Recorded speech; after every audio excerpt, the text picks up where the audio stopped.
When I walked into the hotel ballroom where my wife's law firm opening party was being held, I felt nothing but pride. She had worked so hard for this moment, building her own practice from the ground up. I straightened my tie, bought flowers, and rehearsed the words I wanted to say to her.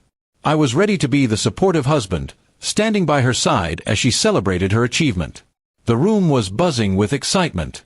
People were dressed in their best, glasses of champagne clinking, and conversations flowing with laughter. I saw my wife at the center of it all, radiant in her elegant black dress. She looked stunning, more confident than I had ever seen her. I couldn't wait to surprise her with my presence. She didn't know I was coming early. As I moved closer, weaving through the crowd, I slowed down when I overheard a group of colleagues standing near the bar. They were laughing, whispering, and their words cut straight into me like a knife. "Well, no wonder she made partner so fast," one woman chuckled. "Sleeping with the senior partner has its perks." The group erupted in cruel laughter. My heart sank. At first, I thought I misheard. My wife. Surely, this was just office gossip. But another man leaned in and said, "It's not gossip, it's true. Everyone knows. She and Mr. Anderson are practically inseparable.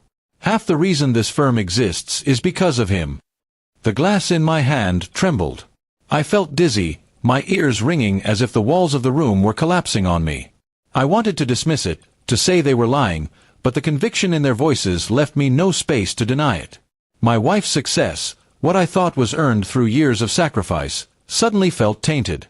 I stayed hidden, observing her from across the room. She laughed a little too freely, touched Mr. Anderson's arm a little too comfortably, and leaned into his whispers in a way that made my stomach twist. The way his hand lingered on the small of her back told me everything I didn't want to know. I should have confronted her then, but I couldn't. Instead, I sat down at an empty table, my flowers still in hand, and tried to swallow the lump in my throat. My chest felt heavy, as though every promise we made in our marriage had just been broken before my eyes. Eventually, she saw me. Her face lit up with surprise, and she hurried over. "You came," she said, kissing my cheek as though nothing was wrong.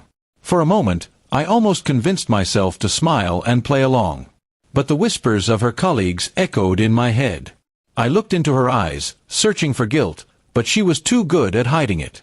"Of course I came," I said quietly, forcing a smile. "I wouldn't miss this." She introduced me around, proudly calling me her husband, the man who supported her dreams. I shook hands, smiled, and played the role, but inside, I was breaking. When Mr. Anderson approached, my blood boiled. He smiled at me as though we were old friends, complimented my wife, and even congratulated me for sharing her with the world. His words felt like mockery, and I could barely stand his presence. My wife looked between us nervously, but neither of us said a word about the truth hanging in the air. The night dragged on. I stayed long enough not to cause a scene, but my mind was elsewhere. Every laugh, every toast, every cheer felt hollow. I had walked in to celebrate my wife's success, but instead I had discovered her betrayal. The party, the law firm, the applause, all of it seemed like a carefully constructed illusion. When the event ended, she asked me why I was so quiet. I told her I was just tired. She smiled sweetly, leaning on my arm, but the warmth between us felt dead. I drove us home in silence, my hands gripping the steering wheel so tightly my knuckles turned white. That night, lying beside her in bed, I stared at the ceiling while she drifted off peacefully. I wondered how many lies she had told me, how long she had been hiding her affair, and whether I had been nothing but a stepping stone for her ambitions. The next morning, I confronted her. I told her what I heard, what I saw, and how I felt. She froze, her face pale, and for once, she had no rehearsed words to save herself. After a long silence, she admitted it. Yes, she had been with him, yes, it had been going on for months, and yes, he had helped her career. Her tears didn't soften me. 3 weeks later, I sat across from her at a lawyer's office. The air was heavy, the silence sharper than any words we could exchange. She looked down the entire time, ashamed, while I signed my name on the divorce papers. With every stroke of the pen, I felt the weight of betrayal lifting.